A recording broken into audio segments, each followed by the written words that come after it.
Luke stated that about the deaths of the 20,000 lives, but the problem with the 20,000 lives saved statistic is that it only looks at deaths for people aged between 18 and 20, and it doesn't look at the deaths that on people that are between 21 and 24. So, and also,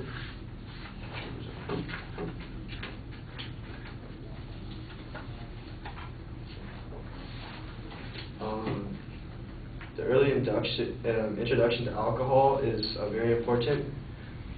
Today, irrefutable scientific evidence supports the fact that the early introduction of drinking is the safest way to reduce juvenile alcohol abuse.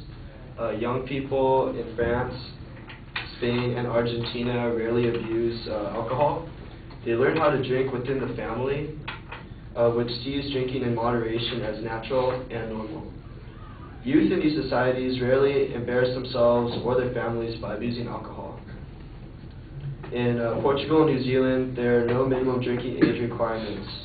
In Belgium, most of Canada, Italy, and Spain, young people of 16 years may consume in restaurants when with their parents or another adult.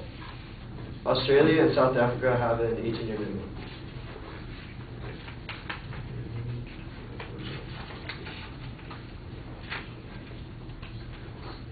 Also, Luke talked about like countries who also increased their age to 21. And in terms of alcohol impaired driving and related fatalities, a recent NHTSA study that compared DUI laws in the United States to those in comparable nations such as European Union states, Canada, Australia, New Zealand, Japan, and Brazil found that the United States had the highest proportion of traffic fatalities that were alcohol-related among the 12 countries reporting data.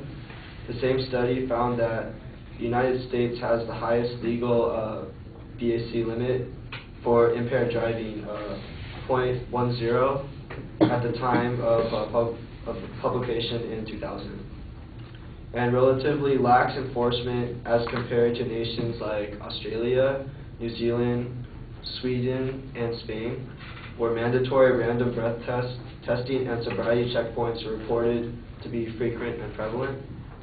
The legal drinking age of all countries in the report was 18, with Japan and Canada being the only exceptions. Japan sets 20 as its legal limit, while the legal drinking age in Canada is 19 in all provinces except for Alberta, Quebec, and Manitoba, where people can drink at 18. And drinking is beneficial to one's health. It seems almost too good to be true that moderate consumption of alcoholic beverages substantially reduces one's risk of contracting heart disease. But a wealth of published studies have shown it to be an accurate statement. Today, few medical experts dispute that light drinkers on average have significantly lower rates of cardiovascular disease and live longer than abstainers. Given that heart disease is the leading cause of death in both adult men and women, the potential benefits for a well-informed public are substantial.